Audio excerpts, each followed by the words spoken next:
Hi, everybody. Hello, hello, hello. BTV. Welcome, that is the JK Doll. Welcome, sis. Ludekova. Welcome.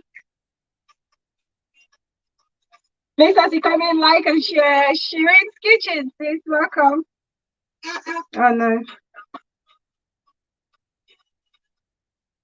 Please like as you come in. Like and share, please. Villa Mama Lily the Lily. My big sis for life. Please, as you come, like and share, please.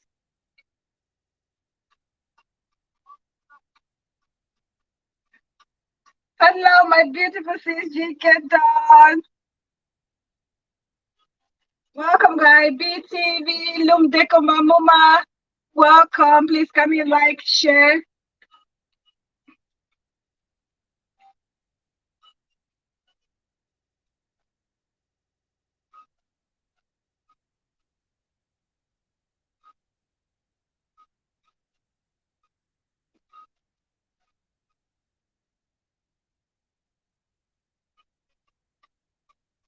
Johnson Taekwondo. Oh my God. Welcome, Daddy. Long time. Big five for life.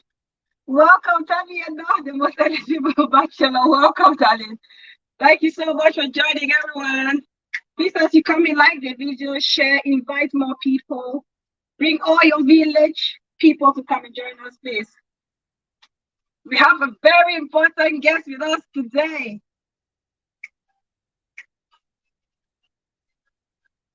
Big five for life, darling sis. Nice to see you.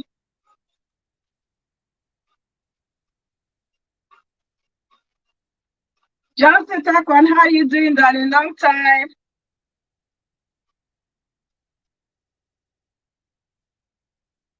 Mom, when you left, you left. All right, darling. Thank you.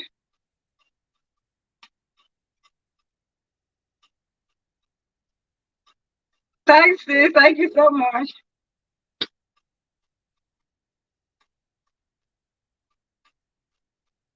Please like and share, like and share.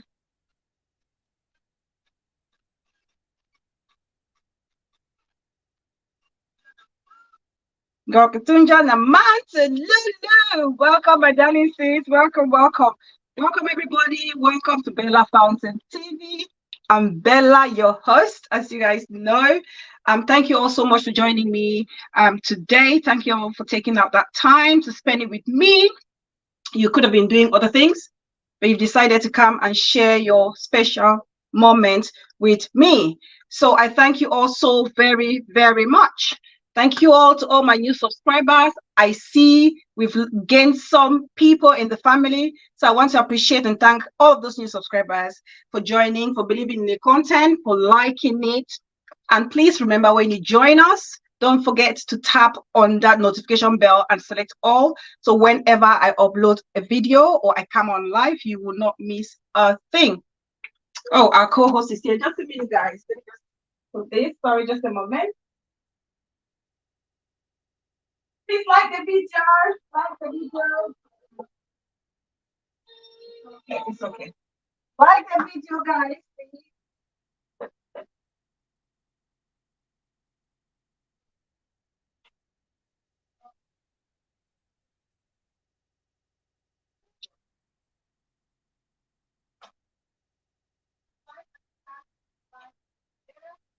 Like and share as you come in. Thank you all so much. You deserve more subs. Mama, two boys. Oh, my sis, my other mother. Thank you so much, sis. The one who brings me so much joy. Thank you so much. Thank you. I appreciate each and every one of you. So, as you all know, today we are having a VVIP. You've seen the poster. It was out a few days back. Big Boutique Fashion Gist. Welcome, darling Bryce. See you. Thank you. Clarence, darling Big Sis. Thank you for joining us. Thank you. So you all saw the poster. You've seen the thumbnail. Gosh, I'm so nervous. I'm trying to calm my nerves because the VIP guests I have, is somebody that I respect, I look up to, I've always admired for years and years and years. And I'm so happy, I'm thrilled that I've finally gotten the opportunity to actually have her on this platform. It means a lot to me. So before I say a lot, rambling because of the nerves, I want to talk about, you know, the Women's Day. This whole thing is about celebrating women. So this week is about celebrating the woman, you know, acknowledging us as women, the things we do for our community, for our families, you know, our immediate families, our extended families. This week is dedicated to women. This is a month of the woman, but this particular week is going to be all about those women that are creating a huge impact in our community. It's very important. Peace person, Muma, so I really want to emphasize on that. And I mentioned about the theme for 2023 International Day of the Woman, which is Embrace Equity. And we talked a bit about that. Thank you, Jink and Don. Thank you, Sid. We talked a little bit about equity, the difference between equity and equality. And it was important that we made that disparity, because if we don't, that could mislead us, especially if we are women, or also it can mislead institutions that actually, you know, wanting to help elevate women in society. It's very, very important. Okay, so I'm just going to do briefly that disparity between equity and equality again. And equality can be equated to fairness and sameness, and it's often based in the misconception that everybody is in need of the same thing, and everybody needs to, you know, be provided the same solution or opportunity to attain their goal. So that is equality. Equity, on the other hand, is based on access and opportunity, with the understanding that we each have our individual advantages and disadvantages, and we should be given different accesses and opportunity to actually attain our goals. Greener pasture, welcome, thank you so much for joining. I appreciate you. So it's very important that we make this difference. Every child is a blessing. Welcome, Daddy says. Thank you so much for joining. Please, as you come in, like the video and share the video. I appreciate that. Thank you so much. So it's very important. And I used an example of equity and equality last time. Okay, I used the example of toddlers wanting fruits. One, you know, is allergic to banana, and you only have banana and apple. You have to give it to two toddlers. So to, you know, to ensure that fairness, that, you know, that equity, you have to look for apple to give to the other one who is allergic to banana, so they can all have fruits. And I also use the example of somebody wanting to watch a football match, or three persons wanting to watch a football match, and, you know, they are of different heights, and then they haven't got a ticket to go in, but they've been allowed to watch from, you know, across the fence. So in order for them to, you know, to have a perfect view, they've all been given like a stool. Okay, they've all been given like a stool of the same height, you know, but those people are of different height. So the person who is taller, you know, has a greater advantage over the other, you know, the shorter ones, you know, whereas to ensure equity, it will be fair to make sure that the shorter people are given the right height of the stool, so that they don't have to stretch too much to be able to watch the match over the fence. It's very important that we understand this. So it's really, really, I'm so glad that International Day of the Woman, you know, the theme for this 2023 is all about equity, because as much as we want the equality for women, it is important that we understand that every woman is unique, and they all need unique accesses and opportunities to attain their goals. It's very, very important. This is a kind of topic, Bella, you know how to communicate and command a room. Oh, thank you so much, Mom of Two Boys. Thank you. My question is, did you do communication in school? No, I did not. I did not, Mom of Two Boys. I didn't know. I would have loved to, but no, I didn't. So it's important that we do this, because if we understand equity, we'll be able to ensure fairness among every woman. There will be fairness among every woman. It's like you want to help women in a group, and there's a woman who is highly educated and she's a good orator. She can talk to people, she can motivate people. And there's another woman who is very shy, but she's very, commercial savvy. She's hands-on. She can go to the bush market. She can buy cocoyam. She can buy things and sell, they buy and sell them. She's good at that. But then you cannot just box all of these women and say to them, well, I've only gotten, opportunities for people who want to study communications per se, or coaching per se. Then you're actually putting the lady who is quiet, but very entrepreneurial at a disadvantage. So Pop Pikin, welcome, darling sis. Thank you so much for joining. So this is very important that we can understand this disparity. And this theme for 2023, aligns so well with the guest we are having today. It aligns perfectly with our able guest because of the kind of work that she's doing in our community. It actually embraces equity. Holy Mary, welcome, darling. Divine Favor, welcome, sis. I see you. She embraces equity in her works. You can see it. And that's why, for me, it's an honor. And it's just but timely for me to have that honor to, for her to grace this platform. So without much talking, I would like to invite Mrs. Irene Barra. I think she's there already. So please, guys, show Mrs. Irene Barra some love. I would invite her right in. I can see her there. Oh my God, there she is. Welcome,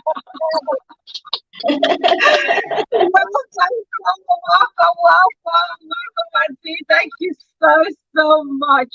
I am so grateful. You know how in fact, I'm lost of word. I'm nervous to start with because you are somebody I've always looked up to.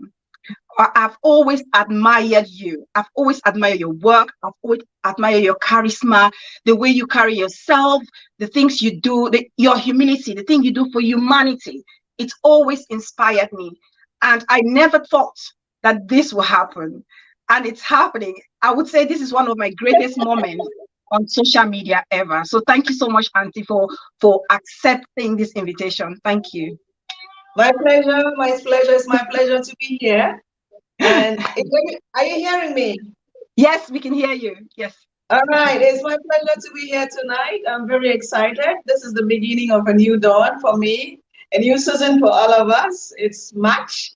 It's early March. And for every woman worldwide, I want to say salute to all the women here tonight. I don't know why I can't see the messages here, but I can see from my second phone all the messages popping up.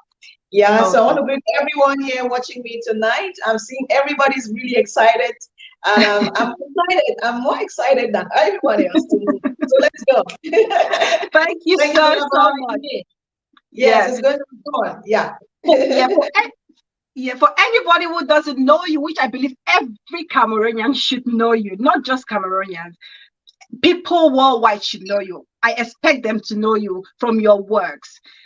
But for those who have not been fortunate to know you, do you mind introducing yourself to the people watching, please? My name is Irene Barra, and I'm I don't know which one I will say. I'm a humanitarian, I'm a philanthropist, I'm a comedian, a motivational speaker, and much more, So that's fine. Yes, she's a woman of a multifaceted lady. Multifaceted lady. It's a woman that we should be using as an inspiration to so many young girls and even women, in our community and the world at large. She is a superwoman. She's an entertainer. She is a philanthropist, like she said. She is she is a humanitarian. She is a mother. She is a sister. She is a people's person.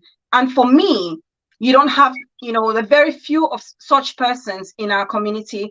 And it's only fair for us to celebrate such an amazing lady as Mrs. Irene Barra. So I know you all are so excited. You will get your time to ask her all the questions in the world that you would want her to answer. But before we carry on, I just need to make something really clear.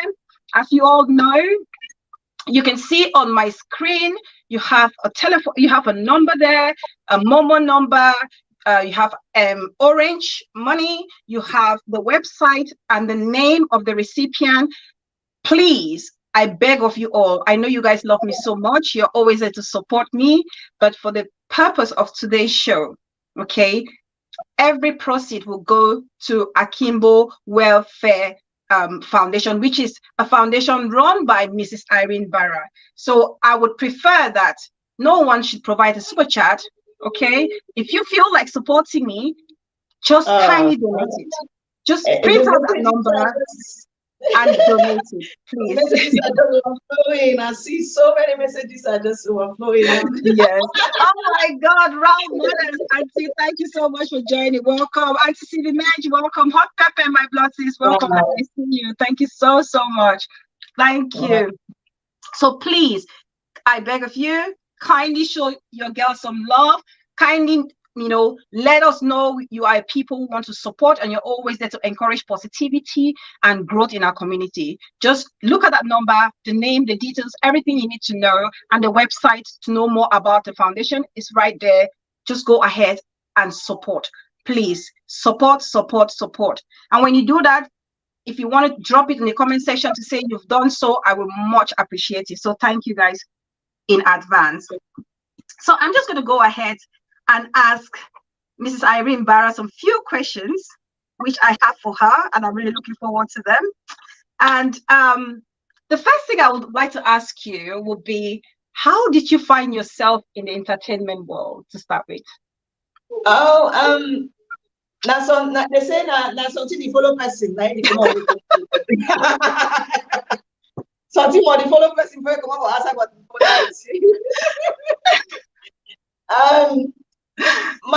my late father was a vernacular speaker with the radio, and I think at that early age he wanted me to become a journalist, and so I think from that time on, my father was one of the first persons who had a discotheque back in the days. So it's kind of put in me the ear and the mind for entertainment. The ear and the mind for entertainment. I used to listen to lots of music back in the day because they were having discotheque. They promote musicians, they promote artists. Right. And he was a vernacular speaker. I was forced to watch and follow specific journalists because he wanted me to be a comedy journalist. He did not go to school, so he wanted me to succeed. Okay. And good enough to be on screen. Right. And so I think at my early age was already in me, but at some point, frustrations in life, I lost my parents early. My hopes of going to school were dashed. And I couldn't continue to go back to school, and I dropped out of school for my sisters to continue school because I lost both parents. And but then at one point I noticed that I was very bitter. The frustrations and the kicks of life got me very bitter, and I decided, okay. Each time people kept telling me, you're losing your beauty, you're always frowning, your face is always swollen, you're always frowning all the time. And I decided to do something to have a change. And I noticed that during the time we lost our parents as orphans and with my sisters, we could laugh a lot. We could talk about around or amongst us and laugh. And I was like, maybe I could make people laugh, maybe, because each time I talk, my family, they're always laughing. Maybe I could make some other person laugh. And I was trying to do it because I was trying to find myself. I was in a very bitter place, in a very dark place. So I was trying to find myself. And that was how I decided to start looking at some other comedians and other comedies that I was watching and skits and so on. Mm-hmm. And little by little, one day on a Women's Day like this one coming up tomorrow, I was working in a company and I asked them for a microphone. I want to make them laugh. And I was given the microphone. And for 5 minutes, I made people laugh. I made ladies laugh. And that day I went home with 11,000 francs for barotage. I was like, this thing works.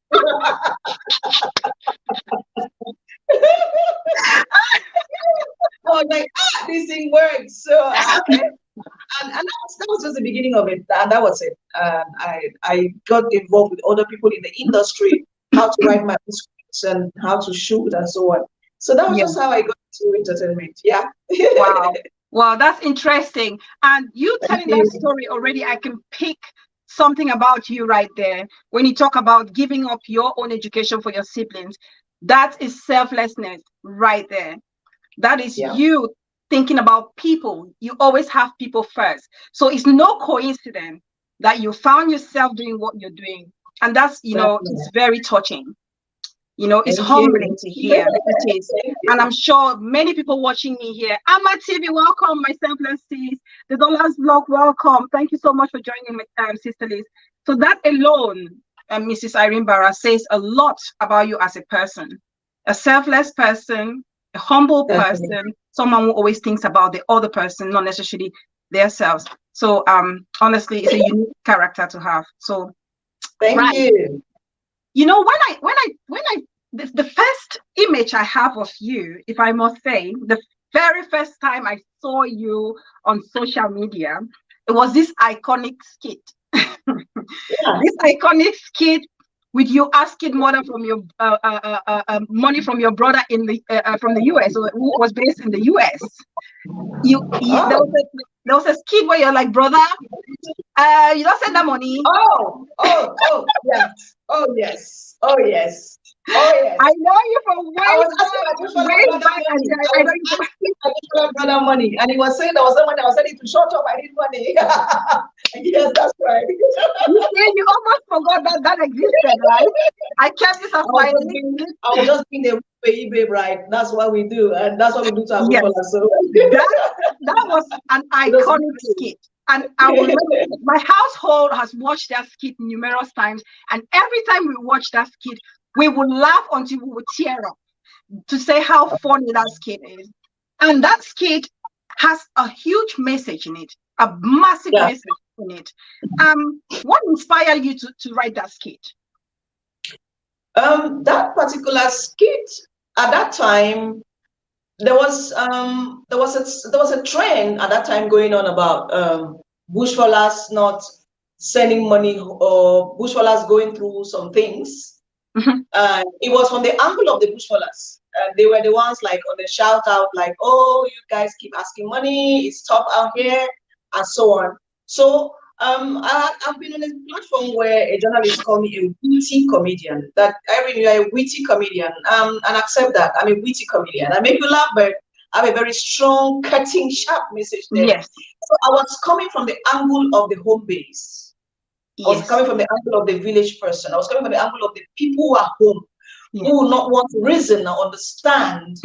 I was just being the typical home-based lady, the typical home-based sister, the typical home-based girl who's asking for their brother who's gone out there. Because I said so many things in that skill, was like, oh, we sold land for your sake, we sold this for your sake, and now you're telling us you don't have money. And I was trying to demonstrate the exactitude of what the bushfaller himself is going through, and exactly what the home-based person is also going through. It was a 50-50 game for me. I wanted the world to see both what we go through, who are expecting from you, and what you go through, who is out there hustling to make a living to help us. So it was for anybody to judge and decide whether you belong to the left or to the right. So I threw it to the public, be the judge. I think it was a fantastic skit. It was literally, that skit has stuck with me. For goodness no, the first day I stumbled on it. It always resonated with me, and I've done several shows about dependency when it comes to our African culture, that expectation. And that's you can see that as a blessing and somehow as a curse, if I may, because that communal spirit that we share helps, help the next door neighbor, elevate people. But then we also need to understand the balance. Where do we say enough is enough when it comes to helping those people every single time? And that is the problem that a lot of our family members back home, I think, are facing when it comes to us in the diaspora. So that comedy, it actually spoke directly to me, and I'm sure it spoke directly to a lot of people. They could relate to it. That's right. Because when I think about the hardship that we have to go through, there's that mentality back home where they feel like it's all bed of roses. in the diaspora. We have See, we are not in the diaspora. We are not in the diaspora. We don't understand what's going on down there. Yeah. We just know that we see you guys in the, like I said, Agbada kind of cars. We don't care if we don't we don't care if you rented that car. We don't care if you borrowed it. We don't care if it's a mortgage, it's a loan. We don't care. We just know you are abroad and that the air is fresh and that you look fresh. You are looking good. You have some good clothes. And that's just all we want. We just want give us our share. You know, it's our mentality, and it's our mentality. And you know, and that's kid. I was trying to tell my visual arts. It's something they have to accept as well, and maybe find other ways to deal with it, and not impose on us to believe what we don't know. Because if we don't take time also to explain to us, okay, this is exactly what's going on down there, we will not understand. We just know that everybody going up because we, after all, the other neighbor who went abroad, he's now bringing a story. So we believe that you too have money. It's like that. Yes. Because here everybody knows everybody. Back home in the village, everybody knows everybody. We know everybody has traveled abroad. We know how they are faring. We know they came back recently. They married a new wife and they went with their wife. You know, so we just believe that it's okay with you guys down there. So you guys have to understand as well. That's true. That's true. And nicely put. Auntie Rosemary, I'll just welcome to people. Mommy asking for a friend. That's another huge, that's one of our mommies here on the YouTube street. Welcome, welcome, welcome. I see Songo Clovis. Welcome, Songo Clovis. Thank you so much for joining that. I appreciate you. I hope I've welcomed everybody so far. So thank you all so much. As you come in, please don't forget to like the video and share the video. And you're absolutely right, Mrs. Irene Barra, when you talk about us in the diaspora painting that, you know, perfect image of what it looks like out here. Okay, I did a video about faking it till you make it. Social media fakeness. We stand in front of, you know, Lamborghinis, Maserati, and all these fancy cars and take pictures. And then you want us to believe something else. What we are seeing is what we are believing. We can't believe something else. Yeah. So it's difficult to explain. Like one of us is saying that communication is key. So I think maybe more communication with family. All right, we remain your family, like it or not. We are the ones who run your errands when you're out there. We are the ones who handle certain things for you when you're out there, and we remain your family after all. When you come tomorrow, we are still to welcome you. Absolutely. I think the best is communication. We just need to communicate, and sometimes try to accept our excesses. If you don't have, you cannot force yourself. You know, and that's it. That's it.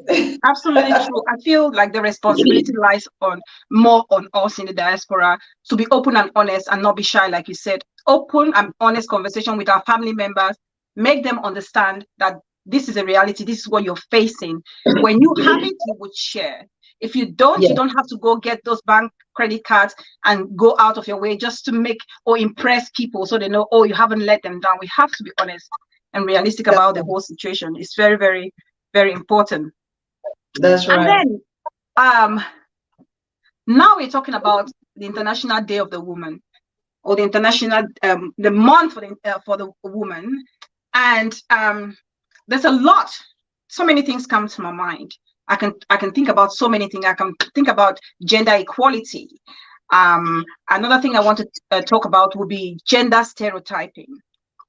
This is something that has been happening a lot in our community and the world at large. What is your take when you hear about International Day of the Woman and gender stereotype? What comes to your mind? What can you say about this?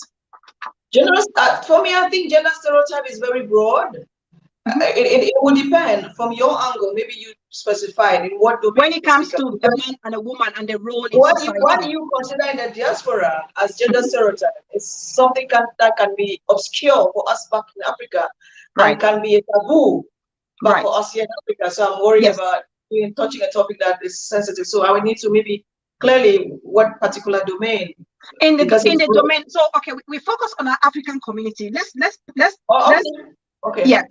put this in our African community, because if you look in the diaspora, it will be a tricky one to handle, like you said. But I want us to focus in our African community. When you think about the gender stereotype, how it's been, unfolding over the years, what is your take on it? Do you see any changes? What are some of the hindrances, and how can we move forward to make it even better? I think there's a lot changing in at that level of gender stereotype. There's a lot changing. There's more communication today. We have more women daring and into many places and many things. Mhm. We might be talking of lack of equity, Mhm. but at the level of gender stereotype or equality, there's a little bit of more open doors in practically every domain, where women are maybe given a little more, maybe they might just open a slight window or a lover for them to just take a look, a spy and see what's going on there, maybe without necessarily getting involved. But it's not like yesterday. We have to accept the fact that, acknowledge that there's a little bit of change, that things are getting better. Women are giving more equal rights to specific things. But it goes without saying that back in Africa, there's still a lot to be done as far as women and being equal to achieving certain things in life is concerned, especially education, having a say in who they want to marry, and being accepted in specific areas or functions, departments or job types. There's still a lot to be done, but there's a little improvement. And like I said, the campaign, women have to keep insisting and driving more their story, driving their experiences, helping each other. Women have to hold each other's hand and push each other to the front, so that the world can see us as we are and understand us better, and open these doors clearly for every woman. Let equity come in, so that everyone else can participate, that every woman can find themselves and not feel like they are stereotyped, or they will not feel that they are being caught in at some levels because they are women. That's the best I can say at the moment. Yeah. Excellent. And also, I think I agree with you on that. And if I may also add, when it comes to our African community, something that I've actually noticed as well, which perhaps it's slowing down that equity per se, or equality, or reducing the stereotype, is this aspect of the name, legacy, wanting to maintain that surname. I think that's an issue in our community, because you are a woman and you're not expected to leave to carry the name of your dad in a typical African community. I'll share you a story that somebody actually shared with me as well. So it's a mutual friend. She actually told me that a friend is about to lose her marriage because her husband, she's had 5 girls. Her husband needs a male child, and he wants to get a second wife. And his main reason is the fact that he wants somebody to carry his last name. And I feel like, for me, this is something that should not even be discussed in our African community in the 21st century. When I think about name or legacy, for me, it's all about what you plant in versus a name, just a surname, if you know what I mean. You can have a surname. Yeah, go on, Ms. Barra. I think this is something that is being handled gradually in Africa right now, because like in Cameroon, for example, at the moment, it's no longer an issue. We no longer marry. If I get married today, I will still bear my father's name. It's no longer an issue, because you don't get married and you put your name, let's say Irene Barra Ndukong, they don't remove the Ndukong anymore. No, it's not done. If they do it for you, it means you are not aware. That's why women have to be trained to be aware of their full rights and their responsibilities as well. So most women, maybe lack of education and proper information, they are not even aware of what should be theirs and what they should own for themselves. Yes. It's no longer the time where you go from working and they remove your father's name. No, it is your full names as you were born. And then they say épouse, as they call it in French, E-P-E-S or E-S something. That is exactly how it appears. No longer do they remove your name again in Cameroon. It doesn't happen anymore. I think that has already been the way, except some women that some men might impose on them because they are not even aware of their own rights, and that has helped a lot, because But that you marry someone, you don't have to discard your documents, your files, everything you've achieved in your life, because you have to at all times start trying to prove that it's your name still. You know, but now that name with your dad's name is maintained. Yes. All right. Now, at the level of men wanting to have a male child, because I come from a family of 6 girls. My dad didn't have a boy. And he had no regrets not having a boy. Because if you look at me very well, I don't think if you have me as your daughter, you have any regrets not having a boy. I don't think at all. Not at all. So you would equate to 6 men, I'm saying. So because where a man can't step in, I step in, you know. I think it's about, that's where we are calling women to action themselves. We have to call ourselves to action. Can we start getting used to assuming our own responsibilities? Absolutely. And taking up space? Can we, because the space is there. If you're waiting for anybody to give you that space, nobody's going to give you any space. You have to take up space. I remember back with Miss World at South Africa 2 years or 3 years ago, she mentioned something like this. You need to step up and take up space. Nobody's going to give a woman space today if she doesn't take up her space. If you don't tell your husband at the level of the marriage certificate, please, you can't remove my dad's name. It has to be Irene Barra, a Puz or married to. I have to carry 4 names. If I have 3 names plus yours, that makes 4. But you can't pull out. So there's a need for communication. Women have to, because when they say take up space, it doesn't mean we are coming to fight anyone. No. We are just trying to take up space where we are supposed to be fully responsible of our own destinies and our own futures. We have to take the bull by the hands and take it in our hands and do the right thing. That's absolutely true. That's absolutely true. I'm just going to read some comments here before I carry on. Asking for a friend says, statistics have shown that it's the girl child that has never forgotten where they come from. They always take care of the family. Thank you for that comment, Auntie. There's another comment from Support Pekin which says, I'll put on the screen. It says, nowadays, most men don't worry about male kids. Just a second, guys. Sorry. The comment says, nowadays, most men don't worry about male kids. Among the girls, there's always one who has the family at heart, and you know who is fit for what and who can do what for the good of the family. I think that's where we are talking about gender blindness. I think parents or fathers or mothers have to be gender blind, so that every child, boy or girl, they take their full responsibility, and you treat each child fair their responsibility before you and before what they have to do. Because if we are looking at, because it's a male child, that he must be imposed to do this particular thing. That's why oftentimes some men, when they go out, some boys, when they go out, they even forget their family exists. Why? Because growing up, there was a lot of pressure on them to take up certain responsibilities which they felt like that was too much for them. Meanwhile, another girl child would have readily taken that responsibility without any stress because she has the mindset to carry it.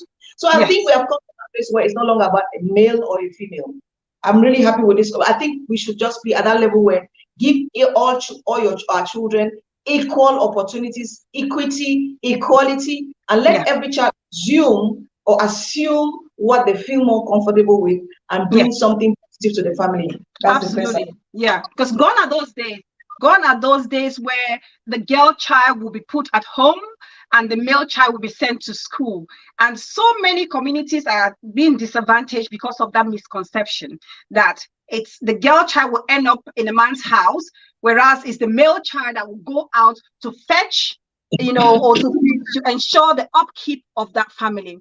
Gone are those days. And like you said, we, the women, it's time we also come into that mindset, that mind frame, that as much as we want, that equality or equity, we must step up to the plate.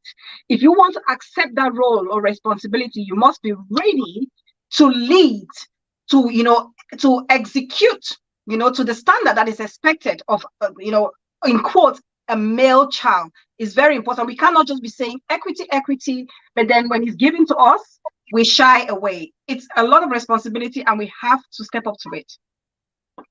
There's something I like to tell young ladies. Gone are the days. Trust me. As a young woman and as a lady, you are Bella today. If you were not married yet and you have made your strides in life, you've stayed focused on your path, you've gotten certain things right, you've moved up the ladder to that level, no matter who you marry tomorrow, you remain Bella. If you look, let's take, for example, let's take you abroad, the Kardashians, no matter who they marry tomorrow, Kardashian name remains Kardashian. They can take any bourgeois, they can marry any bourgeois, but because they have imposed themselves with their own brand, their own style, their own way, people have known them with that name, their father's name, it sticks for life. That's true. Even if they marry someone tomorrow and carry that person's name, that original name, that original person that they are remains forever. So I think it's about us now. It's about us, the women. We have to make a mark and keep that thing to our name, which is unforgotten, that cannot be wiped. Thank you so much. That's a beautiful, strong comment. And it's that name didn't just happen, the Kardashian, I'm still using that, overnight. That is somebody who has planted that legacy in society. They did something. They left something behind. Things that people can remember them for. Great things. Be it in entertainment, be it in journalism, be it in sports, be it in whatever. So it's all about what you are or who you are than what you are if you have to keep the name. It's who you are. It's not about the name. So because people will remember that person, not the name, from your works that you did in life. It's very important that people understand this point. I'm just going to read a comment from Peace Person. Peace Person says, I had my baby and I gave my husband's family the privilege to name my baby, but they gave a name I don't like. I respectfully asked them to change the name, but it became a huge problem. Why are people this difficult? I'm going to respond to her. This is African tradition. There are some things. Look, I'm a traditionalist as well. I'm a child of God, but there are some norms and principles as an African woman that I won't play with. If your tradition said that you should give a child, your husband's people should give a child a name, and you agree to it, be ready that it can be a name you don't like. Be very ready that it can be a name you don't like. And because you don't like that name, automatically it's going to bring fire and brimstone. That is automatic. Now you have to find a way around renegotiating, because normally they will give you the name of someone. That's Africa for you, because they want this. There's an issue of continuity. They don't like feeling that one of theirs disappeared. That's why in Africa we give names of those who have passed. Maybe our ancestors are people that have died. Ancestors are people that have died. Our grandfathers are grand aunties and so on, because they want to have the feeling that, they will remember that auntie through your child. So if you don't like that auntie's name, that auntie must have had two names. Can you ask them to give the other name that you might like? Because no matter how you go through this, they will consider it as stubbornness. They will consider it as disrespect. They will consider it as lack of respect for tradition and culture. And they will feel that because you accepted, you were dragging them. You dragged them. You pull their legs. You pull their legs. That's African tradition. That's there. That's down to earth. They will feel that you disrespected them because you made them believe that you were honoring them. And then when they gave in, you now start dragging them around. So find out, is that auntie or uncle, does he have two names? Can you take the other name? So that they will still feel that the name they gave, at least that name remains. Because this issue of name is causing a lot of problems in our African community. A lot. Thank you so much for that. It can always be the name that you like. You can find out what is the meaning of that name, so they can convince them that the meaning of this name is not very comfortable for your child. But if the meaning of the name is okay, forget about the beauty of the name. African names are not meant to be very beautiful in the ears or the mouth. My name, Yeah. my traditional name is KFU. To pronounce it is even a problem. So I it's couldn't like that. pronounce it. I'm afraid I deliberately avoided the pronunciation of your name because I did not want to do this.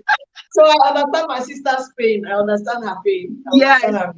Yeah. I have my uncle-in-law, all of his kids, none of them have gotten these westernized names. They all have the traditional names. 3 names and all traditional names. None of the kids have any Western names. So I feel that's good. Anyway, before we carry on, I'll just say welcome to Ahone Etape, Melanie Watkuna. Welcome, darling. Thank you so much. What is Peace Person saying? Why are people imposing on others? Okay, Mrs. Irene Barra has already explained that. Jinken Don says, my mother was what all the male children her parents had. She did an amazing job taking care of her family. My grandpa still mourns her, even though he had male. Oh, bless. It's about us. It's about you, the person. Yeah. The person in the picture. It's about the person in the picture. It doesn't matter if it's a male or a female. Yeah. So yeah. There are female doing mightily bigger and mighty. Not that it's a challenge, but there are women today that step in the gap and do powerfully well. Yes. Yeah. Some of these chop chairs that are men are just figureheads, while women in their families carry all the responsibilities which are supposed to be theirs. Yeah, I think somehow I agree on that, because women are known as nurturers, the builders, the carers, the caretakers, and that's I can agree with that. And also the fact that Mrs. Irene Barra did say it's changing, times are changing. For example, like yourself, I'm all from a family of all girls, 5 girls, and I'm the last. And obviously my dad passed on, and they needed a successor. So we were not going to look for a successor out of the blue or grab a neighbor's son, because there's no son in the family. And fortunately, should I say, because I will count it as a blessing, that responsibility fell on my shoulders. Now, am I now going to say, oh my goodness, I don't think I'll be able to do this? Well, the initial reaction will be, oh my God, can I do this? I'm the youngest, it's daunting, and all that, things that you see your successor or the head of the family would normally do, you're thinking, can I do those things? But then as a woman, and we have these opportunities, we have resources around us, we need to utilize it. You need to ask questions. You need to seek advice from elders, those who know, those who've been there before you, to help you to do those responsibilities. So I don't feel like, this whole chop chair thing has that huge significance, or that fear of like, oh my God, I'm the male, I'm the chop chair, I'm the head of the family, and what I say go, because women as well are stepping up somehow to do those things that the male chop chairs would normally do. And I see a lot of women, I have them in my family too, who are successors, and they're doing an amazing job. Amazing. And that's an inspiration for me, and I'm sure for other women who may find themselves in similar situations. That's right. I saw you recently I had a sneak peek on your page, and I saw you at a wedding, and it looked to me like you were. I was a father. I was a father of that. I was a father of the bride, because it's I don't want to be sad about it, but orphans go through a lot. And the uncle that had to be the father after taking the bride price, whatever happened. So I had to step in as the eldest. Normally, if my father was here, that's what he would be doing. So I stepped in to take that position, to make it work for my sister, to make it work for my daughter, so that she marries happily and do this. Now, there are 2 categories of chop chairs. There are 2 categories of chop chairs, or successors, as we call them. In the African context of a successor, there are some successors who look at their position as chop. You say chop chair, chop. Chop, whack. That is what they are looking at. Their position at that time, in a typical African context, we don't eat bride price. as a successor or as a father, you take the bride price of your daughter to marry the wife of your son. That bride price or bride wealth is not eaten in the mouth. But today, our modern successors, once they are appointed or that father dies and they take over as a successor or chop chair, they are looking at how many daughters are in the family that are still to marry. How much are we collecting per, you know? That's what they are looking at.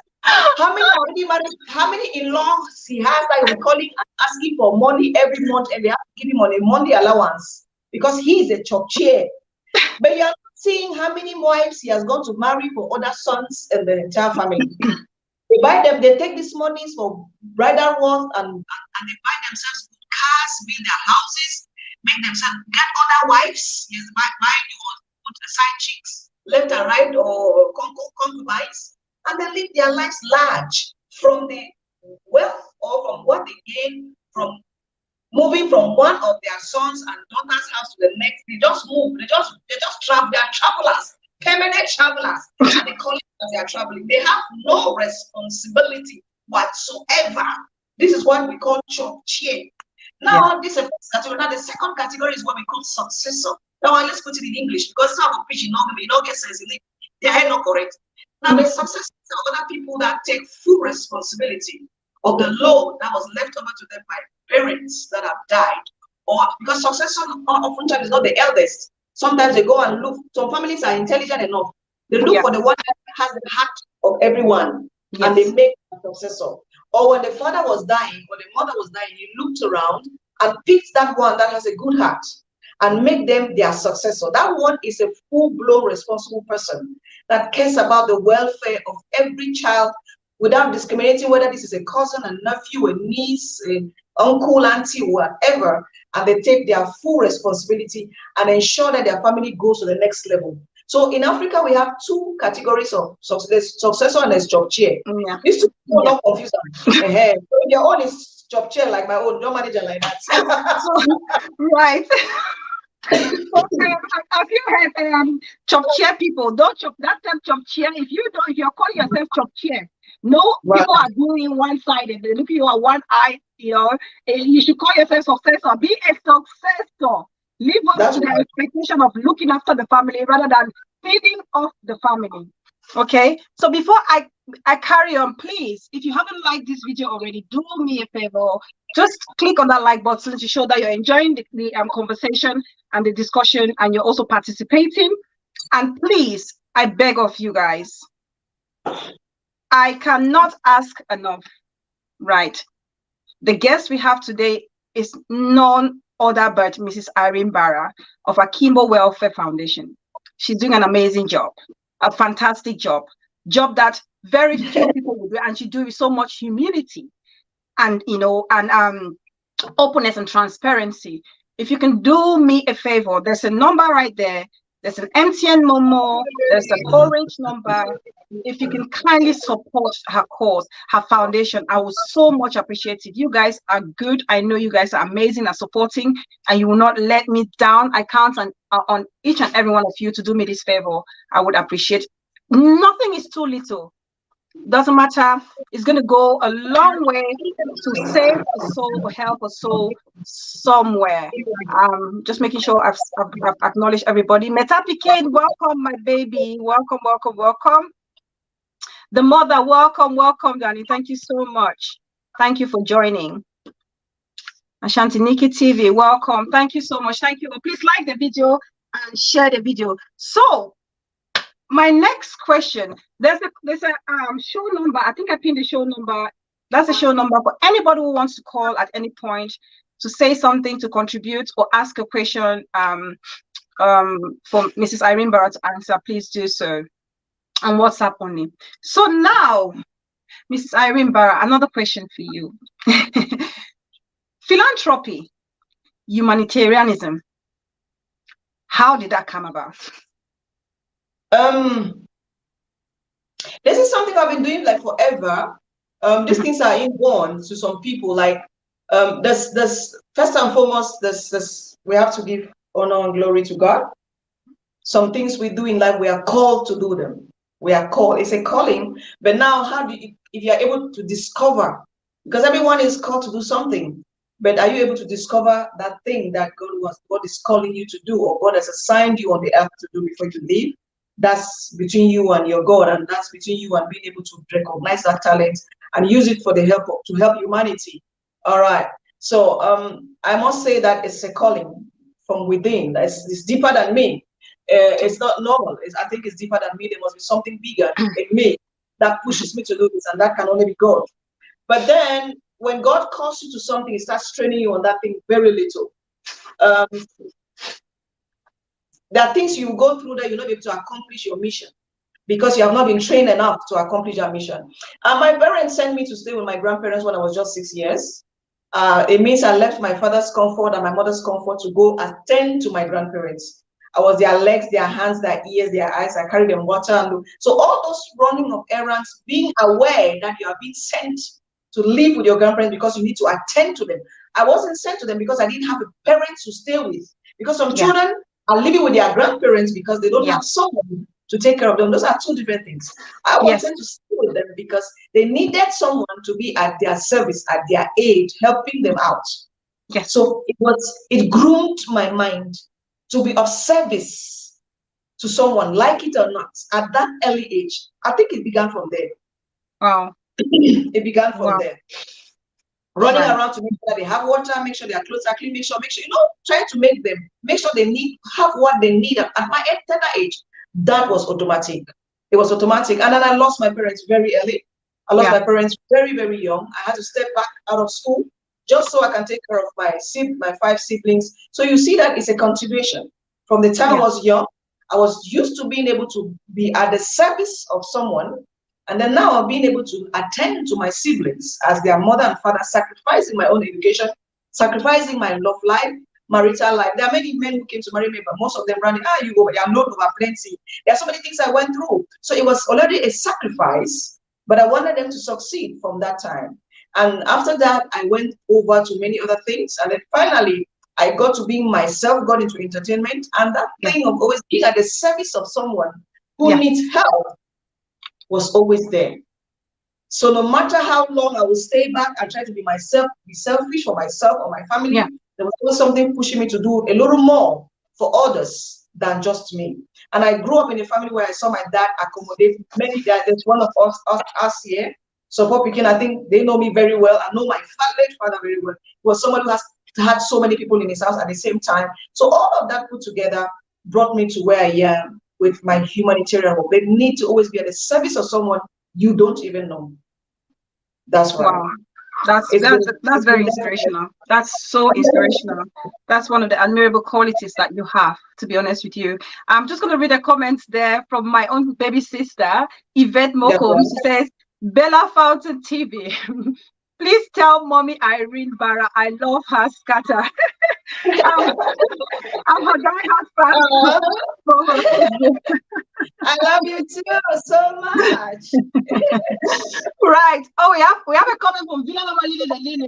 She's saying, I go support transfer mine to you, please, to support Mrs. Irene Barra's foundation with 25K. Thank you so much, Lili. Thank you so much. Thank you so much. Thank you. God bless you. God bless you. God bless you. Thank you. Hot Pepper says, Hot Pepper says, when I got married to my husband, our tradition, the women give the name to the first child. She takes the name. But then when I gave birth, it was different up to the point my mother-in-law left my house. Oh dear. Like Mrs. Irene Barra has explained, we have to be very careful and cautious when we have to go back and forth with these names. It's very important that people understand why those traditions were put in place, and if there are meant to be any fixes, it should be agreed by both parties. Now, the younger generation has to be very careful. The mother-in-law who is imposing on you grew up in that tradition and culture. That's what she knows. And to convince her today, you need to really build your story very well, package it very well, package whatever you're going to say very well from the beginning. so that they can understand the need. Because some families are very staunch and very stern in their respect of tradition. The issue of name can really be hectic. In my own family, I'm the first. I took my father took it. The second, my mother. The third. So they were doing it like that. First, my mother, my father. They did theirs like that. They were exchanging, you know. But in some families, it might not be the same. So it's name issue of names is it's very serious. It's actually very serious. It can cause a lot of problems. So we just need to treat with caution because this is something for life. You cannot wipe away that tradition and culture, but just find a way around it and get it right. Yeah. Yeah. What Kuna Melanie says, Mama, welcome, my darling sis. Oh, my biggest supporter. Welcome, sis. Thank you so much. What Kuna Melanie says, I love her so much. That's to you, Mrs. Irene Barra. For the work she is doing. We need people like her in our community, our society, with a good heart. Much love to her. Thank you. Thank you so much. Thank you. And the mother is saying, some of our parents wrote their wills and named their successors, and circumstances happened which led to them passing without giving them a chance to change the successor. What would you say in this case? You can't. No. There are things we just go fight. There are some things you don't fight to avoid stress. Your father wrote their will. Is some things we are going through in my family today. And I tell my younger people, don't go into fights. We have to be so busy with other things that will help us. Don't go into fights which are not important. The Bible calls it it's worthless. You're wasting your time. It's like a fool's game. Your father wrote their will, left a successor. You want to fight it. These things don't help us. It will end up start killing people in the family one after the other. These are things that are strong. The devil will come behind that and kill people in the family. He left his successor. Let the successor there. Leave them. They don't want to do the way you want it because you have your own mindset. The successor have his mindset. Two of you are not the same person. Why you are not understanding yourselves? Because the successor have his mindset. You have your mindset. So let's find a place of compromise. Right. But if you cannot compromise with your success, with your father's choice, give them a chance to do their thing, and then find a way around doing your own and just getting things right. Don't fight to pull them from. Don't pull them away from what was given to them. That is going to cause you stress. Keep them at a distance for your own peace, but don't fight them. Great advice. Great advice. We just had a caller. I'm going to call the caller back. It's ringing. Okay. Hello. Hello. Welcome to Bella Fountain TV channel. Hello. Hello. Can you hear me? Yes, Bella. Auntie, this is my darling auntie. I'm good, thank you, auntie. Welcome. Yeah, I was so happy after the show because Irene Barra, well done. Thank you, sister. Thank you. I wish you work, but I don't know how to support you, Bella. No, I don't know social media. I don't know what to do. One time I asked you a link. One guy was selling clothes and he has a thing, like the thing that he hang the clothes on it. The mannequin. You were asking the mannequin. You were asking the guy how much is it. I cried on that video. I even shared on my page. I cried. Sometimes people don't know what you do, how far it goes. Yeah. You have to pass through what those children are passing. Or through what those women, all these people I see go through before you understand. Some of us are where we can help. Please, let's try to help if we can. Sister Irene, I just want to tell you, even some people might not have what to support you, but I tell some people are feeling what you're doing. You are just fantastic. All the time when I see you, your humanity is just, my God, like wow. Thank you. I would like to support you with 100,000 francs.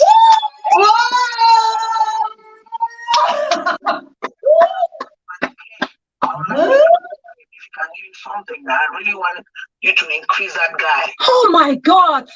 Oh. Send the money to you and you won't wait to her tomorrow. I will support you to 100,000 and God bless you. Oh my I know God. what you're doing. I know what people have been passing through, what people are passing through, because I have been in that shoes. I know how they feel. So nobody, we can be eating today. People are passing through hell. If you can help, anybody should try and help. So I'll support you to 100,000. Thank you. May God bless you in all what you do. Thank you. Thank you so much, Auntie. Thank you. God bless you. Thank you. God bless you, Auntie. God bless you. All right, Auntie. Thank you so much. Thank you. Oh my God. Love you. Bye. Thank you. Oh my God. You want to pump some love for my darling Auntie. She has a heart of gold. Oh my God. Somebody who gives. This is one person. She gives without looking back. She's just like you, Mrs. Barra. Somebody who is always about that person next to me. How is that person doing? So, Auntie, thank you so much. May God bless you. And wherever that God is coming from, God bless you so much. God replenish and increase you. Thank you so much, sis. Thank you so much. Thank you so much. Please, guys, let's keep that donation. Keep the donations coming, please. Keep the donations coming. Fear 237. Thank you so much, Miss Irene Barra. It's my role model. I love you so much, and more grace as you carry on your God-given assignment. Thank you so much. Thank you, Auntie. God bless you. Thank you so much. I'm very grateful. Wow. Thank you, love you. Thank you. Wow. Right. Oh my God. Peace person says, because of my mama, I go support the foundation with 40,000. My mama, my own mama, my own mama. Oh God. Oh my goodness. Thank you so much. God bless you for me. God bless you for me. Oh my God. For anyone who wants to donate, check the Facebook page. Yes, the Facebook page is there. Go on Facebook. It's right there. Check on the website. All the information you need is on my screen. Just copy it, screenshot it. Go there, donate. Nothing is too little. Nothing is too little. My mama says, Bella says, I'll contact you for my own donation for 30K. Wow. Wow. Mama, God bless you, sis. May God bless you. May God bless you. Bella, read my comments. Wow. Wow. God bless you. Oh, thank you. Oh my God. Scott Paper is saying, Bella Fountain, I've always admired this wonderful woman. I would like to support with 20,000. Oh my God. God Pepper, my own sis. Thank you so much, darling. Woo. Please just keep donating. Keep donating. And for those who want to contact me afterwards, hit me on my Facebook page. If you have my number, this is my show number, contact me. I will send you the link. I will send you the number. Let's support this amazing cause. If we talk about women, supporting women, if we want to elevate women in position in society, this is the moment. This is an amazing lady, phenomenal, doing great things, exceptional, outstanding things that you don't see very common in our community. If we have to bring change, these are the kind of causes we need to support. So please, let's keep it coming. Thank you guys so much for all of those who have pledged and for those who have already sent. May God bless you. May God bless you abundantly. My own support will be 50,000 CFM. And oh my God, Green Master! I love what she's doing. Oh my God, my darling sis, our doctor, God bless you. Yes, Hot Pepper, I've read your comment. Read 237 comment as well. 237 comment. Fear 237. Where's your comment, darling? Let me see. Fear 237. Fear 237 says, I will support the foundation with 30K. Woo! It's coming, please, guys. Keep it coming. Keep it coming. Keep it coming. Honestly, keep it coming. Please, my people. Oh my God, I knew you would not let me down. I knew you guys would not let me down. I knew you wouldn't. I knew you would not. Okay, I knew you would not. Oh my God, you guys have never seen Bella come out. That's what used to be for you. I know be no. I know be Sabiam. Hanabi Sabi, I'm saying I saw Bella on the bio. I did not know. My God. Eh? Say what I when I know Miss Sabia, so that's the thing you should do. Bella, thank you, because this show is a reminder call to me, because sometime last year I decided to support her every month, 20K, but since this year I haven't. This is a reminder call for me to restart. Thank you. Oh my God. Thank you for coming back and thinking about those women, those men that Mrs. Irene Barra is supporting. Thank you. Please, it's a cause not to stop. This is not a cause to stop. Nothing is too little for the amazing job that she's doing. Please keep it going. Keep it going. Thank you so You much. don't know what you are doing. You don't even. I'm over the moon. God bless you all for giving. Thank you, God bless you all for giving. Thank you so much. Thank you. And now, while we are in the spirit of giving still, let's talk about how much you're giving, Mrs. Irene Barra. The time, the energy, and all, the finance.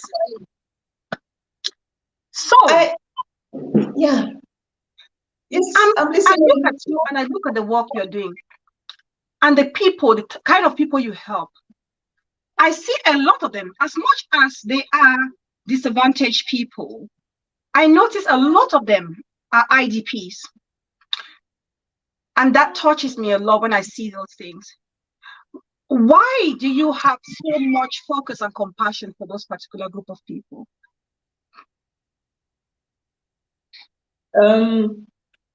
It's this one is a deep question. Oh no.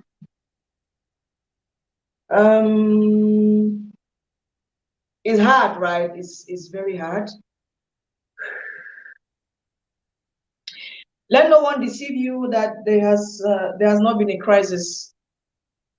The crisis and the consequence is deep.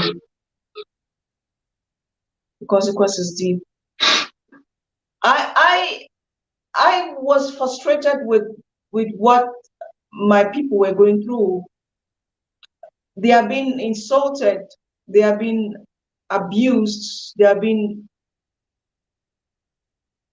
already coming from a trauma. The trauma of the crisis is what they are coming from. It's what they are going through.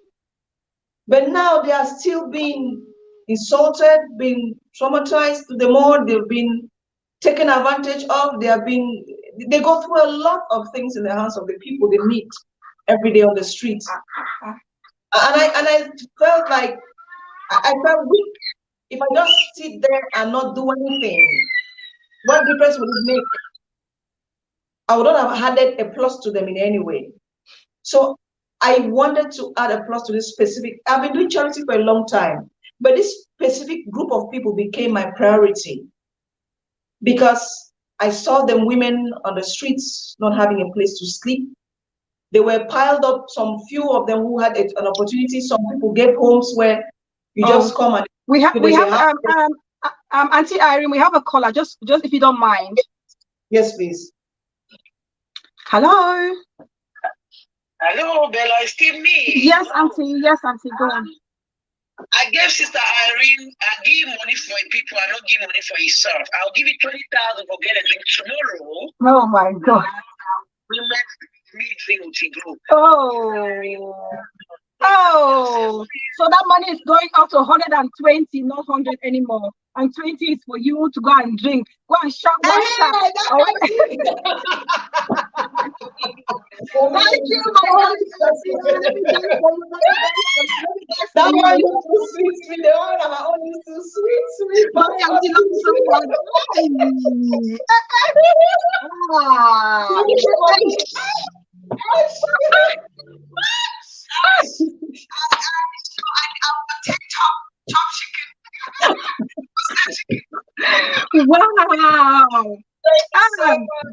God, thank you so much, Rosemary. Yes, Mr. Irene, yes, we were talking about this very sensitive topic about those people. Yes, and I felt the need to do something, even just a little. If I could put a smile on one person's face for 1 second, that would be enough for me. And coincidentally, I was working in a company at that time, and I was transferred to Sam. Coincidentally, in 2019, my transfer was very frustrating for me. I felt very frustrated. I was asking myself, how can I be here one day? And I was moved to a strange place. I felt like it was a village, and I was so frustrated. But then there, I had enough time in my hands. And 6 months on, I looked around and I noticed so many IDPs, people in very dire need of small things, because these are people that had their farms, had their lives going, they were doing their stuff. But today you meet an old man of 60 years who had a house of his own, living his own house, he's renting with so many children. Sometimes it was too much. I needed to do something a little extra. And at the time, I was doing a Akimo giveaway online, because I was having motivational talks all the time, and I was doing giveaway. When I asked myself one morning, this thing I'm doing online, when I'm here with the real people, I'm seeing them in front of me every day. Why don't you go back to the streets where the real need is, where you are seeing these people one-on-one? It's not like somebody is telling you something you're not sure. You are seeing them, and I'm with them. So what's the difference between me with someone who's abroad and someone who is here? There should be a clear difference, because I'm in the community, mingling with them every day. So I decided to go back to the community and begin to sort out some of these people little by little. And praise God, like you see these donations coming on here. Without those kind of people at the time on my platform, because when I was doing it, I was bringing the report back to the platform. So people on the platform, there are people on that platform that began to become interested. They saw something I was doing, and it touched them. And they felt that they can chip in so that I can step up a little more and do for more people. Because I was trying on my own at the time. And I discovered on my platform, people chip in 20,000, 10,000, 50,000 for you to do this. And gradually, it became an affair of everyone. Today, Akimo welfare is no longer my thing. You've seen, if you look critically, maybe about 200,000 has come in already. It's no longer my affair anymore. It's everybody's concern. So I am at the center of a community movement. So it's not about what I feel. It's not about what I think. It's about what people are expecting, what people want, and what they desire. They are not here, but they desire to impact their community as well. And so if there's a person that they can work with, a resource person, why not? So that's what has brought us this far. It's thanks to the community that is at home and abroad that was supporting and making it possible, because on my own, it would never have been possible. Wow. You're doing an amazing job. You're doing an amazing job. So a lot of people they see it, they know it. People respect you a lot for the job that you do. It's so selfless, very inspirational. Ivan Lee, welcome, darling sis. Mami Colombia Farmer, welcome. Thank you all so much for joining. It's inspirational. If what you're doing is not humbling, if it cannot humble any other human being, I don't know what can humble them. When you think about selflessness, I see that in you, and that's what. It's philanthropy, humanitarian. It's not something you can't fake it. Yes, you cannot fake it. It has to be natural. Yes, because the person coming to see you for help, not everyone who is asking for help needs help. Let's put that one clear. Let's be clear. Some people are charity cases. Some people are actually humanitarian cases. Some people just need some little charities, some little arms. Yeah. But there are others that are this humanitarian. These are people you need to embrace, give a little hope. Yes, at the service of the people. And tell them it is okay, it's all right, you're going to be fine. There are some people in our community who need a humanitarian hope, like someone, they don't care who you are, but they just hope somebody could tell them it is okay, you're going to be fine. And these are the kind of people that push. And if you are not coming from a place of natural being, that you are into it, the energy, because it's transmission of energy, the vibration you transmit across to help this person calm down, it will not flow. and so you will not impact your community. And that's the difference between humanitarian work and charity work. So wow. Thank you. Like Thank you for making that clarification. And please, like my darling big sis is saying there, Villa Mama Lily, keep the Momo coming, guys. Keep the Momo coming. Let's support the foundation. It goes into our nation. Keep it coming, guys.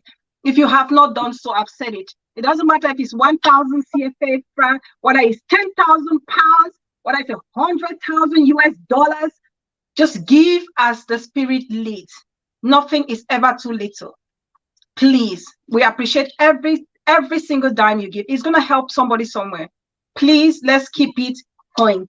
So now, Mrs. Irene Barra, it's all about you. It's all about people for you.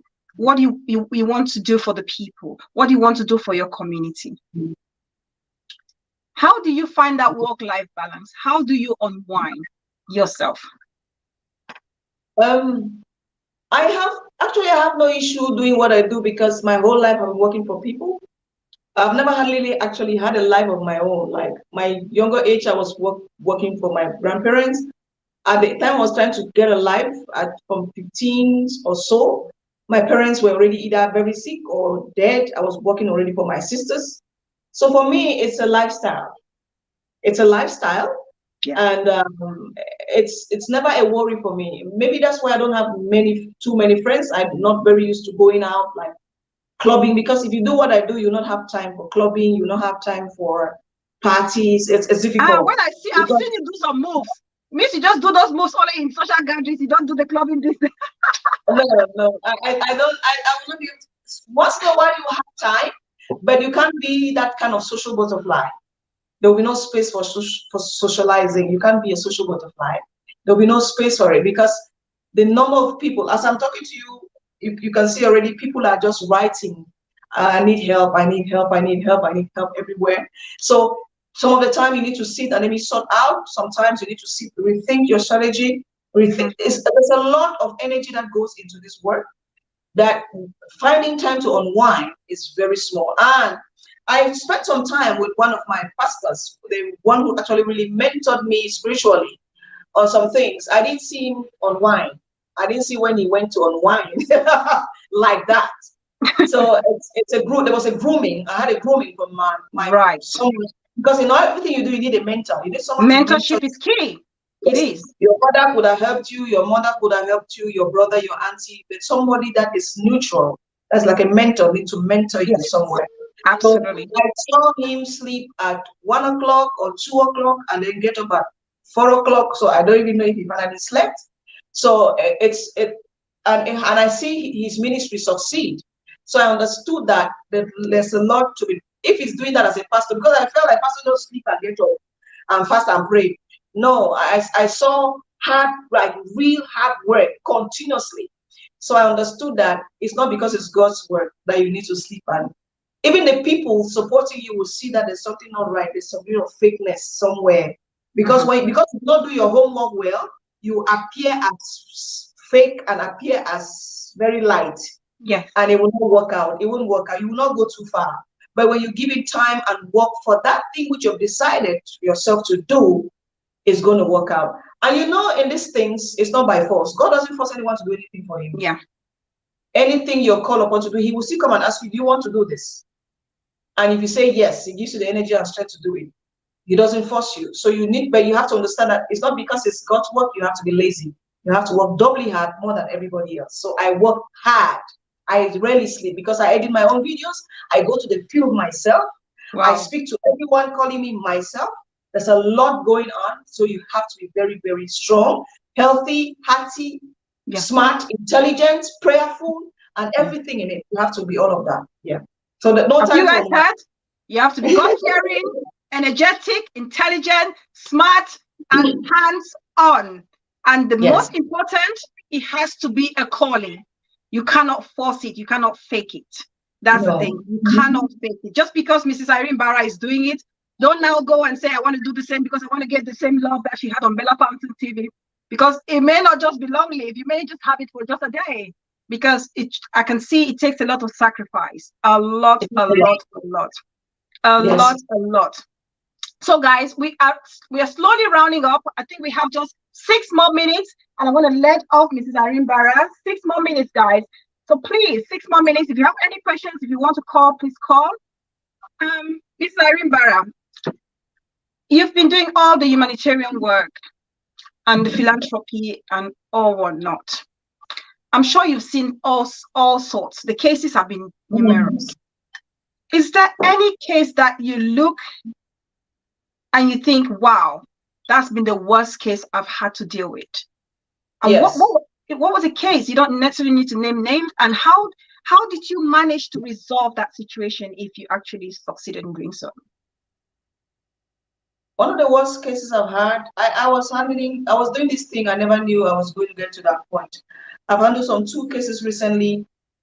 These are cases of 2 young ladies who are carrying children, one twin, one child, from rape.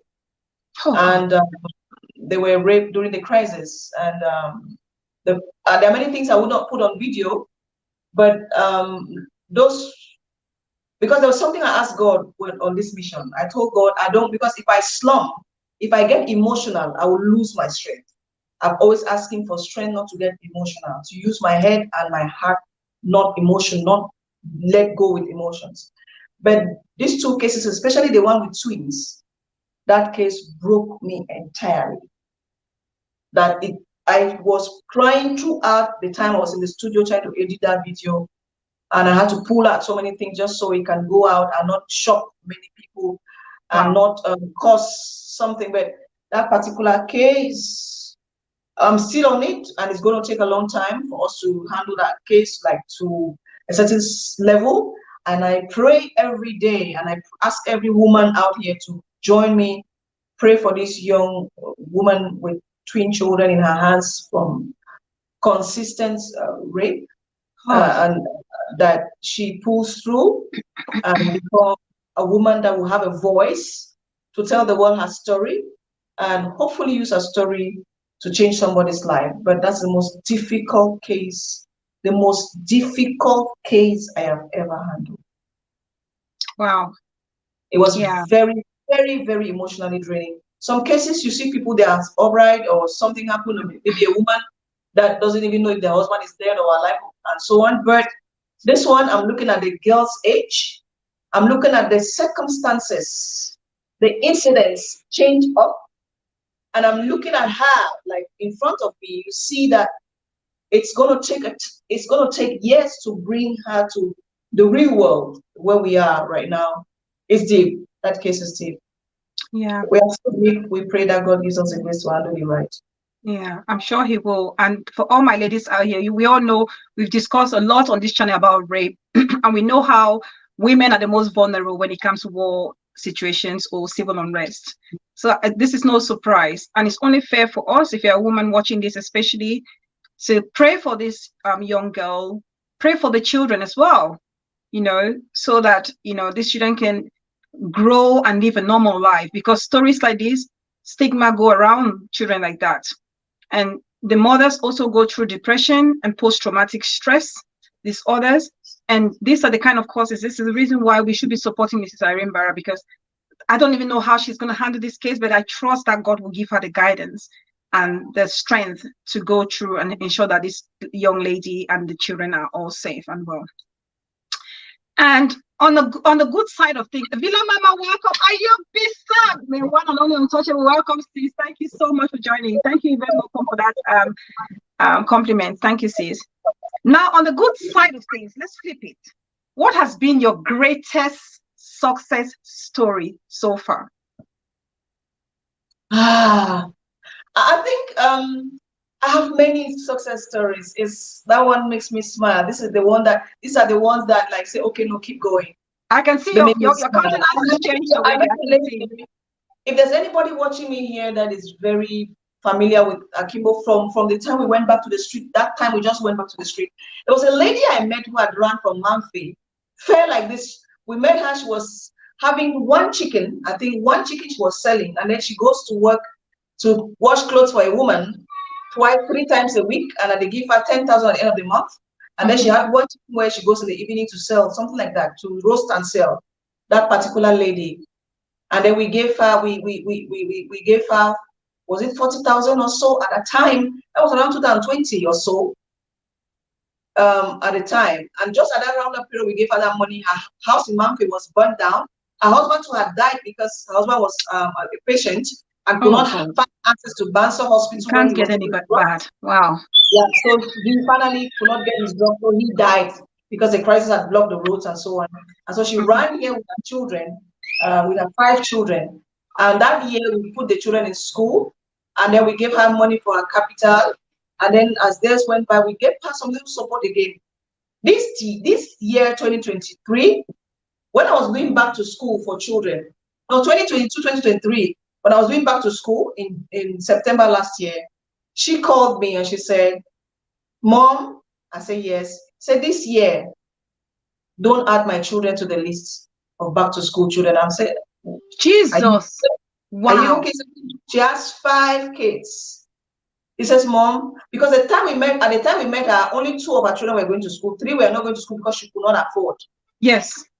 Yes. So we finally sent the children to school the next year and then gave her capital. And this year, she told me, please, Mom, give the opportunity you had to give my children to some other children. I'm like, wow. Are you? She says, wow. Yes, give them. Wow. Mom, you have done enough. I want to invite you to my house. Come and see where I stay. Because oh my when God. we met her, I was staying in this place where people just pack in. There are many of them. There are some people that left their homes. That mean, like bushfallers, they just leave a house and people come. They just say, so hands for that side. Everybody batches. Yeah, like a refuge, like a refuge home. Yes, she was staying in one of those homes, and she said, "Come and see where I live. Come and see the kind of chair I sit on. Wow. Come and see what I have become, thanks to Akibo welfare." That woman's story has these are the things that make me smile. Yes. And others that were abandoned by their husbands, we changed their lives as we gave them the little token we gave them, pumped them with a lot of encouraging words. Some of these men came back because they had a little bit of money, trying to confuse them again. Some of these women, some of them stood their grounds. Those who stood their grounds, finally today, they are sending me images, sending me messages of this is where I am today. See how big I've become. You look at them, they have changed. The women, I met women that were younger than me, like fourth follower behind me. They were looking like old crank women. But you see them today, gorgeously dressed. Look, some of them have taken their videos again, showing how they are today. They have become people that matter in their community. You see them if you look at some of my videos, you see them helping me. Sister, when we met back then, you see them running around. They look different. You won't even recognize them. They look different, fresher, dressed better. Yeah. There's just something about it. This is what keeps me going and saying, okay, God, we are on the right track. There are many of them. There are some, I can't say for sure what they will become but then many of them are doing well. Oh, very well. All thanks to you. All thanks to your selflessness. Thank you so much. Thank you so much. I'm just going to read some comments before I let you off. My big sister on your friend is saying, Bella Fountain TV, are you a recruiter, Mama? You remind me of an interview I did. Nice one, dear. No, I'm not a recruiter. Big sis. Oh dear. So my last question, Mrs. Irene Barra, before you go, what would be your advice for young men and women, or young women and girls rather, for this 2023 International Day of the Woman? My advice to women today is stop waiting for anyone to open that door for you. They are not going to open the door. And even if they open the door for you, you're not sure if as you're stepping in, they're pouring powder on your face to blind your eyes. You need to find your path, find your way to that door. Go for what you desire in your heart. Go for what you want for yourself. Nobody's going to grant you the equity you're looking for in whatever domain you want. No, you need to find it. Go for it. Be like a photographer. If you go to a wedding, a cameraman does not wait or does not say, now shift, I beg, I want to snap. He looks for his image. Behave like a photographer. Look for your target. Look for what you want. Go for it. Don't wait for anyone to shift for you to find your own good position to stand. I mean, the world is not comfortable. It will never be comfortable. It will never be the time for you to do it. You have to jump on board. If you're waiting for that perfect moment, you keep having it as you. I once do this thing last year.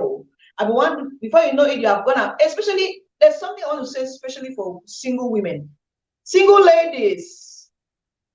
As married ladies, take advantage of now that you are single. Because by the time you go and join, you'll be two. They say when two join, become one. Na lie, or na two. You'll be two. You have to sell your vision, your ambitions, your dreams for one person so that peace can reign. So now that you're single, take advantage. Don't search for your future in being married. Search for your future now that you are single, so that by the time the other person comes in, he meets the future you have already. He will take you because you are where you are at that time. You are going to merge like that. But when you are searching for your future in marriage, in marrying someone, you want to get that lie. The dream. He did not meet you with that dream. He met you without that dream. You will not work. So get it now. Take advantage of your present moment. Grab what you want, so that by the time he's stepping in, you're already there, having what you have. You can now move smoothly, and then maybe you could enjoy marriage. God bless everyone. Thank you so much. Thank you so much. Thank you so much, guys. Please put some love for Mrs. Irene Barra, please. Thank you, everyone. Show Mrs. Irene Barra some love. Thank you for all the donations. Thank you for all the support. So much, Auntie. This is going to go a long way to bless so many families. You're going to see it. You're going to see it, and do not hesitate. If you don't have finance, if you see anybody coming home for my bush rollers, just put those things in the bag. Just put and sit on them. Push, tie in the plastic very well. Send to us when it gets here. If it's something your children can wear, they can wear here. Panties, anything, underwears, innerwears, clothes, anything that you know that somebody back home can wear. Please send to us. There are IDPs out there without a dress. Somebody's going to wear it. Thank you so much. Thank you so much. It's been an honor. It's been an absolute pleasure and honor to have you on this platform. I will never forget this day. I will never forget this day. And may God continue to bless and strengthen you in everything that you do, and reward you immensely. So thank you. We're going to let off Mrs. Irene Barra. I'll just read this comment from Sister Zainab before you go. Irene Barra, thank you so much for what you do to positively impact lives. I started watching you many years ago. You used to do live shows. You are very selfless. May God make more provision for you in Jesus' name. Thank you so much, Mrs. Zainab. Thank you so much, Mrs. Irene Barra. I know I'm going to see you more often, and we continue to support your initiative on this platform. Thank you. May God bless you. Amen. Thank you. Bye-bye. Bye-bye. Thank you, everyone. Wow. Vivid TV. Oh, Minister Mrs. Bridget Benjamin. Thank you so much for joining, Mommy Bridget. Thank you so much. My foreign name is. Thank you, darling sis. Thank you. Principal, the voice of reason. Thank you so much. Wow. What an amazing show.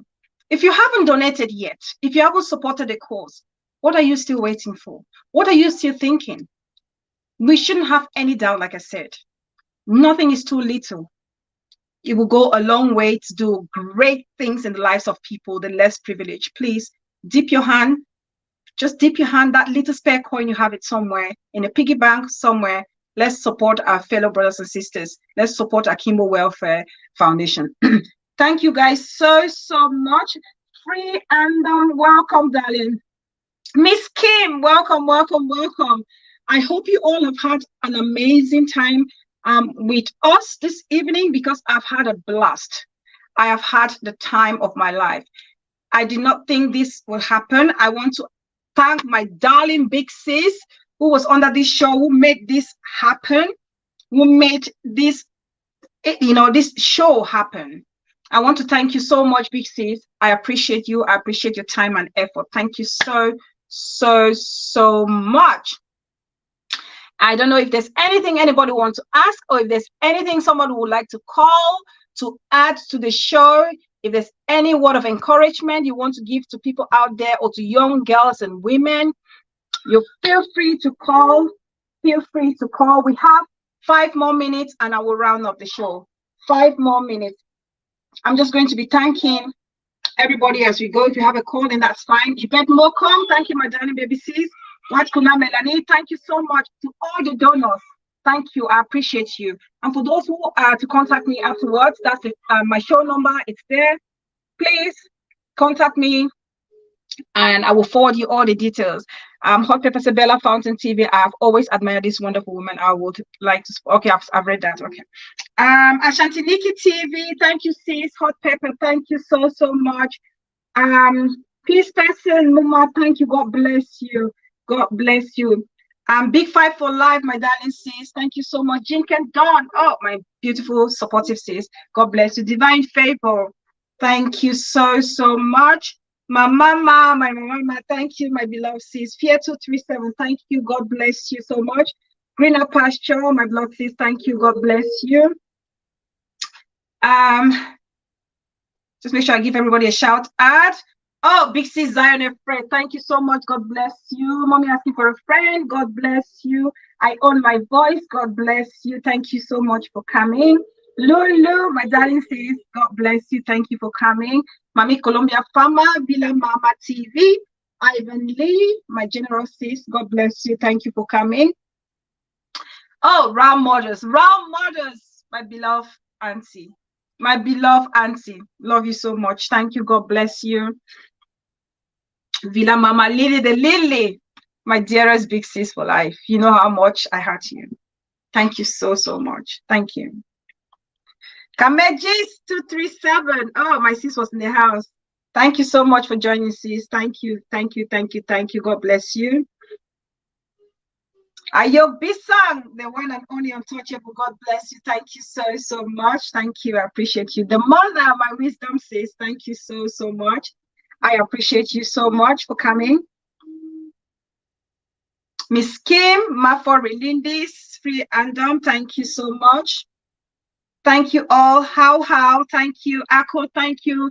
I appreciate Ashanti Nikki TV. Thank you, darling sis. Maria Misa, thank you so much. I saw you right there. I appreciate each and every one of you. Thank you guys so much. We're going to be having another amazing lady. Okay, we'll be rounding up this week with another amazing lady on Thursday. You do not want to miss that as well. So I appreciate you all so much. Oh, thank you, Jinken Don sis. Thank you. Always do your best to be there anyway. Thank you so much. I appreciate you. Mom of 2 boys, FBI Clarence. Thank you all so much. Thank you all, my big sis, Shireen's Kitchen. Thank you all so much. I love you all. Please keep supporting that number. The information, it's still going to be there. Let's keep donating. Keep donating. Love you guys so much. I'm going to end the show right here now. I will play the music and we can all exit. Thank you, guys.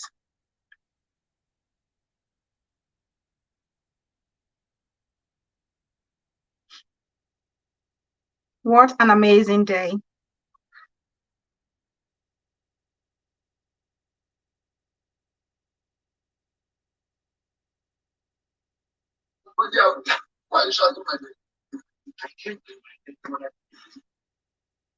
All right, 1, 2, let's go. Please like, if you haven't liked already, like as you exit. BBTV out. Our mommy for life. Thank you so much for joining. Thank you for taking that time to join us. Okay?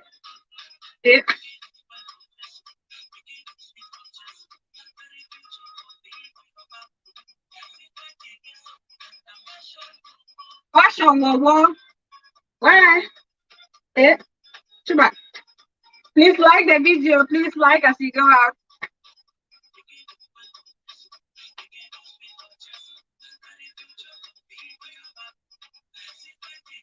Bella fashion logo. Ooh. Fine woman.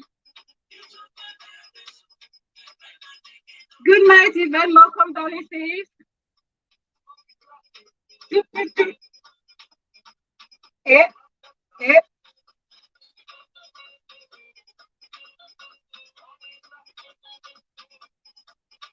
Please like as you go out. Eh?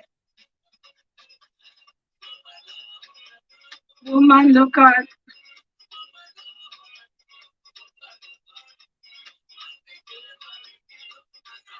Thank you guys so much. Thank you so much.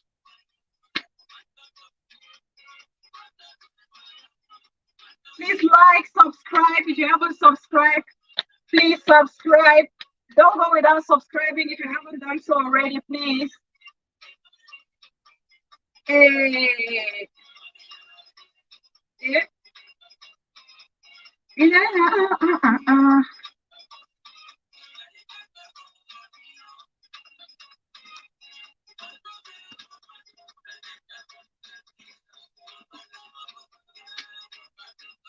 Bye, everybody. GK Dog, thank you so much, sis.